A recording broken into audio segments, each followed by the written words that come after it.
Have you ever walked into a room, maybe a networking event or like a dinner party, and you met someone? Oh, sure. Yeah.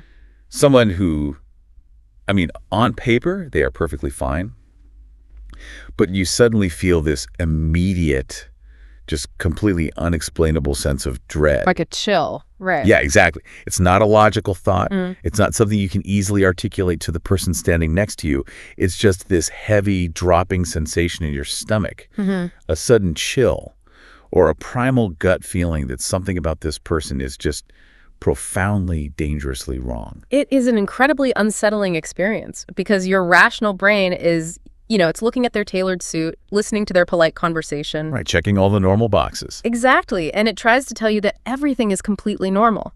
But your autonomic nervous system is essentially sounding a fire alarm. It's practically screaming at you to leave the area immediately. And usually because we are civilized, functioning adults, we politely ignore that alarm bell. We rationalize it away. We really do. We shake their hand, we make small talk, and we tell ourselves we're just being judgmental, or maybe we're just tired. But what happens when that alarm bell is ringing about someone who is completely insulated by unimaginable wealth, high society, and global influence? That changes the dynamic completely. It does. And today, our deep dive is going to explore exactly that. We are looking at the nature of intuition, the reality of profound darkness, and ultimately the very active, deliberate pursuit of hope. It's a heavy topic for sure, but a really essential one. We are going to look at how human instinct operates when it is brought face to face with the kind of darkness that usually hides behind locked doors, NDAs, and private estates. So our source for today's deep dive is an article from Unilad, written by Kit Roberts. Which is a great piece. It really is. The piece details some very recent, highly candid, and honestly quite raw reflections from Melinda French Gates. Very raw. Yeah. The source covers her incredibly visceral reactions to encountering the convicted pedophile Jeffrey Epstein. And then it pivots. From that darkness, it outlines her very personal, specific strategies for combating the existential despair that comes from confronting those realities. The contrast in the source material is striking, honestly. The narrative moves from the highest, most insulated echelons of global power to, the most localized, grassroots human interactions imaginable. Which brings us to our mission for today. We are going to unpack this massive, jarring contrast. We want to understand the difference between proximity to extreme, insulated darkness within circles of high influence and the completely unglamorous, hyperlocal actions that are actually required to restore a person's faith in humanity. Yeah, let's unpack this. Yeah, let's start with the vocabulary Melinda French Gates uses in this article because it is incredibly telling. It really stands out. It does. When speaking to The Guardian about her impression of Epstein, she doesn't use the typical language of her echelon. She describes him explicitly as evil. She calls him an abhorrent human being and a horrid man. Those are incredibly stark words. Yeah. I mean, there is no hedging there, no PR spin at all. None at all. And to understand the weight of that, we really have to contextualize her world. Right, the billionaire philanthropy circle. Exactly. And circles of high influence, global philanthropy, the upper tiers of the tech and financial sectors, language is almost always heavily sanitized. Oh, yeah. Everything goes through a communications director. Right. It relies on polite euphemisms to avoid legal liability or social friction. You hear words like problematic or controversial or maybe unsavory if they're being bold. But never evil. No, you do not hear the word evil thrown around lightly because evil implies a moral absolute. So using a word like evil in that context isn't just descriptive, it's disruptive. Yes, exactly. It feels like a reaction that is entirely primal rather than something that was, drafted by a committee. It is a raw, completely unfiltered assessment. But what makes this really compelling is how she emphasizes the mechanism behind that assessment, the power of pure instinct. Tell me more about that. Well, the source quotes her saying, any woman who has ever been around somebody who is evil or had an experience, and then if you're around somebody else who is evil, just no. Just no. That is such an abrupt, powerful phrase. It shuts it down entirely. It really does. It shuts down any room for debate or rationalization. And she takes it a step further. She actually turns the question back on the reporter. Oh, right. Yeah, she asks, have you ever in your life been around somebody that you just know is evil? There you go. You just have your answer. We need to listen to our feelings about people. Listen to our feelings. Yeah. On the surface, that sounds like advice you'd give a kindergartner. Right. Trust your feelings. Yeah. But coming from someone who has spent decades navigating rooms filled with the most powerful people on Earth, it carries a very, very different weight. A completely different weight. It makes me think about survival instincts. Like a prey animal in the wild. A deer doesn't need to see the wolf in the brush to know it's there. Right. It doesn't wait for visual confirmation. Exactly. It doesn't ask for the wolf's resume or background check. The snap of twig, shift in the wind, a slight change in the ambient noise, and the animal just knows. It feels it. The body reacts. The heart rate spikes, the muscles tense, and all of this happens before the brain even consciously processes the threat. The deer and wolf analogy works perfectly on a biological level, but let's take it further because the human experience of this is much more complicated. How so? Well, a deer's instinct tells it to run, and it simply runs. It bolts. In the elite, highly socialized circles French Gates is describing, you usually can't just sprint out of a gala dinner without causing a massive scene. Right. You'd look crazy. Exactly. So what does the body do when it can't flee? This is where the concept of somatic markers comes in. Somatic markers. Okay, walk me through how those operate in a situation like this. So somatic markers are physiological responses that guide our decision-making, and they often do this subconsciously. Okay. When you get that sudden drop in your stomach or the hairs on the back of your neck stand up, that is your autonomic nervous system processing millions of microscopic data points in a fraction of a second. No. Millions. Yes. It is picking up on micro-expressions, imperceptible shifts in tone, unnatural eye contact, or behavioral red flags that your conscious, rational brain hasn't had the time to categorize yet. So it's basically skipping the thinking part. Completely. It bypasses the analytical prefrontal cortex entirely and sends a distress signal straight to your gut. So the body essentially keeps the score before the brain even knows what game is being played. That is a great way to put it. The body registers toxicity or danger long before social decorum can step in to rationalize it. So let me pose a question to you about this, because this feels like a major shift in how we usually evaluate people, especially in professional or elite settings. Sure. We live in a heavily data-driven world. So is there a specific psychological weight to someone at her level of societal influence, relying not on background checks or financial portfolios or professional references, but purely on a primal gut feeling to define a person's character? What's fascinating here is how she taps into a deeply universal experience to validate that primal instinct, and specifically, a universal female experience. Right, because of how she phrased it. Yes, notice how she phrases it. Any woman who has ever been around somebody who is evil, she is alluding to a shared, almost collective reality. That makes a lot of sense. Because societal conditioning across almost all cultures heavily trains people and disproportionately trains women to actively suppress those somatic markers for the sake of politeness. We are taught to smile, to be accommodating, to give people the benefit of the doubt.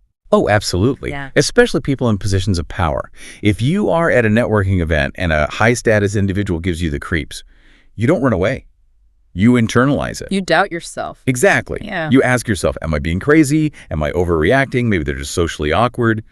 We are trained to gaslight our own survival instincts so we don't rock the boat. The societal pressure to rationalize away our own discomfort is immense. It is literally the social glue of high society. It's what keeps the machine running smoothly. Right. So for a woman who has occupied spaces adjacent to the pinnacle of global wealth and power to publicly state, just no, she is doing something profound.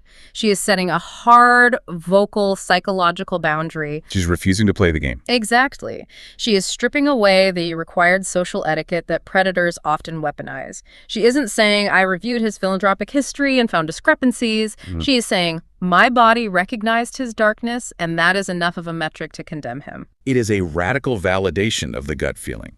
It essentially gives the listener permission to trust their own somatic markers. It really does. If someone with access to every private intelligence and background checking firm in the world says that sometimes the only metric you need is that unexplainable feeling in your gut, that changes the whole paradigm of how we are supposed to navigate dangerous people. It forces us to reconsider the environments where these interactions take place because, and this is key, she wasn't having this visceral reaction in a dark alley. No. She was encountering this person within a highly specific, highly insulated ecosystem of power. Well, let's dig into that ecosystem because the Unilad piece provides some very necessary context here.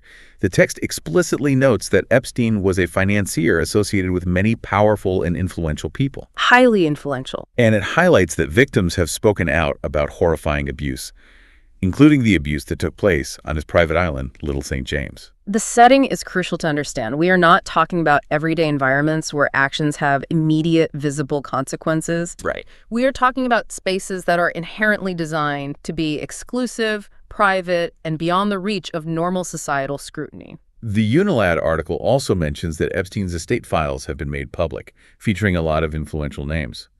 Now, the text is very careful to explicitly note that simply being named in those files is not in itself an indication of any wrongdoing. Right. That's an important legal distinction. It is, but it paints a very clear picture of the social circles involved. And French Gates, having been married to Microsoft's founder Bill Gates for 27 years before separating in 2021, was placed squarely adjacent to these highly influential, highly insulated circles. Which puts her in a really unique observational position. She is navigating spaces where extreme wealth acts as a buffer against consequence. It's an insulator. Exactly. In these circles, money doesn't just buy luxury, it buys silence. It buys NDAs, it buys philanthropic PR campaigns that wash a person's reputation. If the elite world operates on this quiet complicity, it makes me wonder how she approaches her own role in it. Because the source quotes her saying that she had not been silent, that she had been asked before what she thought of him, and she had spoken her truth about what she experienced. Yes. But then she does something interesting. She pivots. She says, and I quote, "This is a hard topic for me. You need to know that my heart goes out to the young girls. They deserve some peace, and they deserve some justice." That pivot is arguably the most critical part of her statement. Really? Why do you say that? Think about the broader cultural conversation surrounding this specific case over the last few years. It is almost entirely consumed by public spectacle. Oh, yeah. It's a media circus. The media fixates on the influential names, the estate files, the private islands, the high society gossip. It becomes this massive, abstract drama of the elite, almost like a true crime soap opera. Right. People treat it like entertainment. But French Gates consciously takes all of that narrative weight, all of that public spectacle, and shifts it away from the elite circles. She centers it entirely, firmly on the survivors. The young girls. Yes. She reminds the public that beneath the scandal and the high-profile names, there is a stark, devastating reality of human victims who suffered horrifying abuse. By centering their need for peace and justice, she refuses to let the conversation remain a parlor game about who flew on what jet. Here's where it gets really interesting, though. I have to push back on this just a little bit, or at least look critically at the phrasing she uses. Okay, let's hear it. In our modern culture, we hear the phrase, "speaking my truth," all the time. It has almost become a cliche on social media. It definitely has. Right? Influencers use it to defend subjective opinions or to dodge accountability. So in a situation like this, involving a convicted predator whose horrific actions have already been heavily documented, does someone in her incredibly elevated position speaking her truth actually move the needle for the victim's justice? Or is it more about setting her own moral record straight in the public eye? That's a fair criticism, but if we connect this to the bigger picture, we have to look at how power structures actually function and how predators operate within them. Okay, break that down for me. You make a fair point that speaking my truth can sometimes sound like a modern buzzword for personal validation. But in this specific context, the timeline and the sociology of power matter immensely. In circles where extreme wealth and influence act as a shield, bad actors do not operate through physical force alone. They operate through social complicity. Explain how that social complicity works in practice. How does a predator use a gala or a boardroom to their advantage? They need the quiet acceptance of the people around them to maintain their cover. They rely on politeness. They rely on the fact that influential people do not want to create awkward situations. Right, nobody wants to ruin the dinner party. Exactly. They don't want to rock the boat or risk alienating a wealthy donor or a well-connected financier. The currency they use to protect themselves isn't just money, it's social acceptability. Wow. So, when a prominent figure, someone who carries significant weight within that very same ecosystem, publicly and unequivocally draws a moral line, it does something structural. It strips away the social acceptability that the predator relies on to function. So it breaks the unspoken rule of silence. It makes it socially unacceptable for others to look the other way. It signals to the rest of that insulated world that looking the other way is no longer going to be tolerated or quietly accepted as the cost of doing business. So it changes the rules of engagement. Does her speaking out retroactively change the legal justice system? No. But does it dismantle the cultural architecture that allowed the abuse to happen in the first place? It chips away at it. It sets a precedent that proximity to power does not equal a free pass for moral judgment. I see the distinction. It is less about revealing a new legal fact and more about shattering the illusion of elite invulnerability. Yes, precisely. It is saying, I see you, I know what you are, and the social contract of politeness will not buy my silence.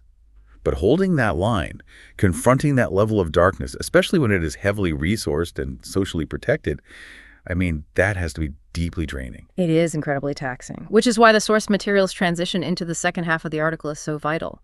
We move from the diagnosis of evil to the treatment of the despair it causes. And the Unilad piece shifts gears from her experiences with Epstein to an interview she did with NPR's Wildcard host, Rachel Martin. And the topic of this interview is entirely about how she gets through difficult times, how she manages the emotional fallout of dealing with heavy, dark realities. And her immediate instinctual answer to that question is quite revealing about her psychological process. Her immediate answer, according to the text, is hope. Always hope. But she doesn't stop with a bumper sticker slogan.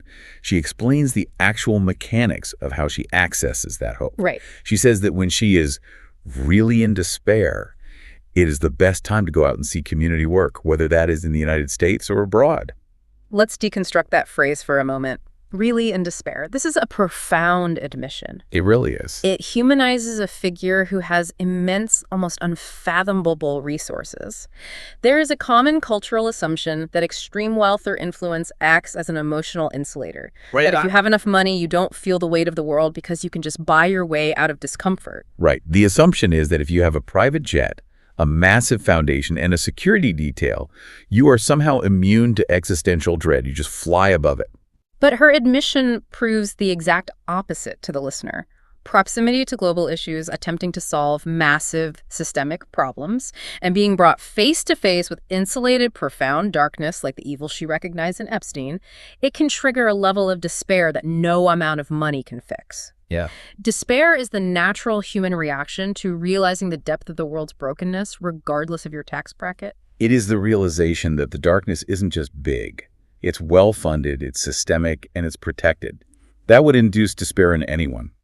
What is crucial here is the conscious action she takes in response to that despair.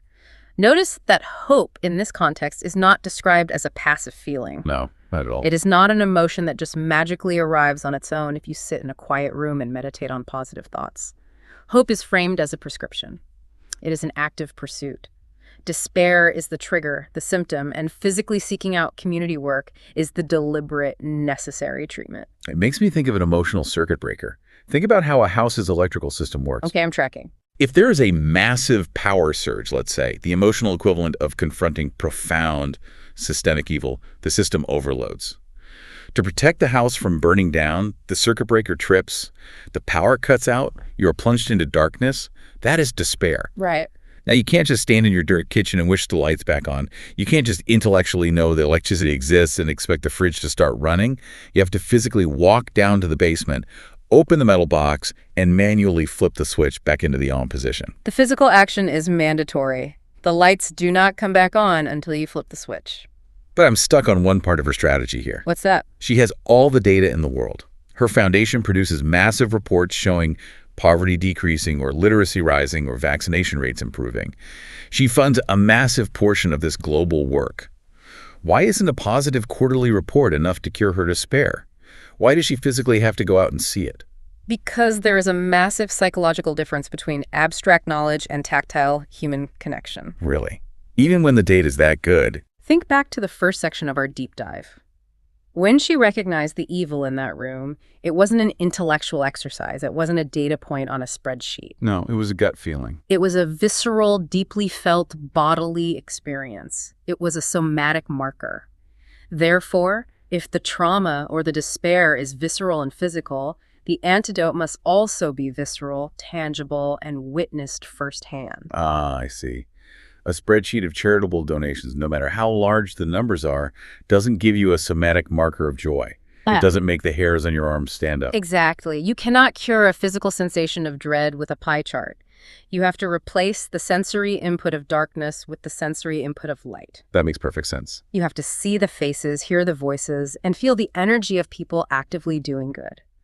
The intellect can be easily overwhelmed by the scale of global problems. The rational brain looks at poverty or systemic abuse and says, this is too big to fix. Right. The brain just gives up. But the human nervous system responds to the immediate reality of another human being standing right in front of them, offering help. The UNILAD piece gives us the exact specific examples of what she is going out to see when she needs to flip that circuit breaker. She doesn't list grand geopolitical victories. She doesn't talk about curing a disease or passing international legislation. No, the examples she gives are incredibly small scale. The text notes that she provides specific examples of the community work that restores her hope. It is people helping one another. It is someone deciding to tutor a kid and put them on a path. Or, as she puts it, someone saying, I'm going to show up and serve on a food line on a cold day. Simple, everyday actions. Yeah. And she concludes by saying, it just reminds you that our humanity, there's so much hope in the world. There's so much goodness. The juxtaposition here is absolutely staggering. If you look at the entirety of the source text we are analyzing today, the contrast is almost jarring. How so? Well, on one side of the article, you have international financiers, private islands, global tech founders, and the dark, hidden corridors of extreme wealth.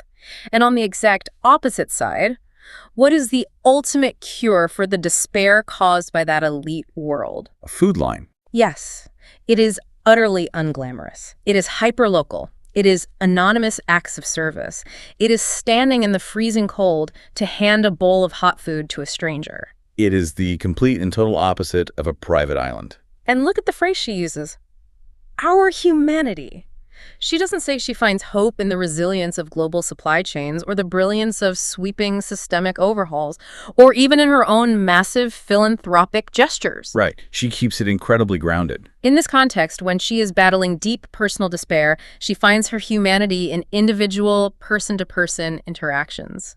The macro darkness is defeated by the micro act of goodness. So what does this all mean? It reminds me of the physics of a magnifying glass. Right, I like that analogy. If you have the massive glaring sun beating down, let's say that sun represents the overwhelming, blinding scale of global issues, corruption, and systemic evil. It is so big it just burns you out. You can't fight the sun. No, you just get burned.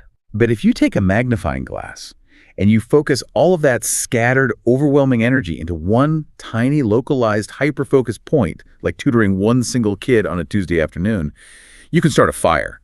You generate actual heat and light in that one specific spot. The scale of the action doesn't matter. The intensity of the focus and the reality of the connection is what creates the spark. Are we looking for solutions in the wrong places? We constantly look to top-down leadership, billionaires, and politicians to fix the moral rot of society. But based on everything we've unpacked from this source, is it possible that true resilience against systemic evil isn't found in the boardrooms of the influential at all? Is true resilience found entirely in these tiny, anonymous micro acts of humanity? This raises an important question, and it really brings the entire source text full circle. The profound insight hidden in this article is a revelation about the nature of good and evil in our society. Let's hear it. In this text, the evil was insulated. It required private islands, immense wealth, non-disclosure agreements, and the polite silence of high society to survive. It hid behind closed doors. Right, it needed protection. But the goodness that actually cures despair is fiercely public. It is accessible to absolutely anyone. It doesn't require a billion-dollar endowment. It is grounded in everyday, visible community action. Evil requires an invitation, a private jet, and a PR team to cover its tracks. But goodness just requires you to show up on a cold day. The cure for the elite darkness is the grassroots light. And that is a profoundly democratizing realization. It means that the power to generate hope, the power to flip the circuit breaker, does not belong to the billionaires or the politician. It belongs to all of us. It belongs to the person deciding to tutor a kid. It belongs to the volunteer on the food line. Which means it belongs to you, the person listening to this right now. We've covered a lot of ground today. We journeyed from the necessity of trusting that primal, visceral no when facing profound darkness, that somatic marker, that bodily instinct that warns us of danger before our brains can process it. And we moved from that realization into the conscious, active and sometimes difficult discipline required to physically seek out hope when despair sets in. If you're listening to this on your commute or while walking your dog, you might be thinking, I don't go to dinner parties with billionaires, so how does this apply to me? A lot of people are probably thinking exactly that. But think about office politics. Think about local community organizations. The mechanics of what we discussed are universally human. They really are. The somatic markers of intuition, the heavy weight of despair, and the tactile cure of human connection operate the exact same way in a local PTA meeting or a middle management corporate office as they do at a global summit. Trusting your gut when a situation feels wrong, pushing past the societal training to just be polite, is step one. And step two. Making the deliberate choice of where to look for the light when things get dark. That is step two. It is a two-step process for survival. Yeah. Recognize the dark, walk toward the light. But it leaves me with one final lingering thought, a paradox, really, based on everything we've read today. Let's hear it. The source material presents this fascinating duality. If encountering profound evil requires no action other than trusting our instinct to pull away, to just say, no, no, and let our bodies react. Right, just feeling it. Yeah, but finding hope requires the active physical choice to step out the door, go into the community, and do the work. Does that mean evil is a passive state that we can just fall into if we aren't careful, while goodness is a conscious daily discipline we have to choose to practice? It is something to chew on. It is a sobering thought, but an empowering one. It implies that hope is a muscle we have to actively flex. The light is always a choice. It is. So, as you go through your week, remember to trust that gut feeling. If you walk into a room and something feels off, don't gaslight your own instincts. Trust the somatic marker. Exactly. But more importantly, if the world starts feeling a little too heavy, don't just sit in the dark. Go find your own version of a food line on a cold day. Go flip the switch. Thanks for joining us on this deep dive. We'll catch you next time.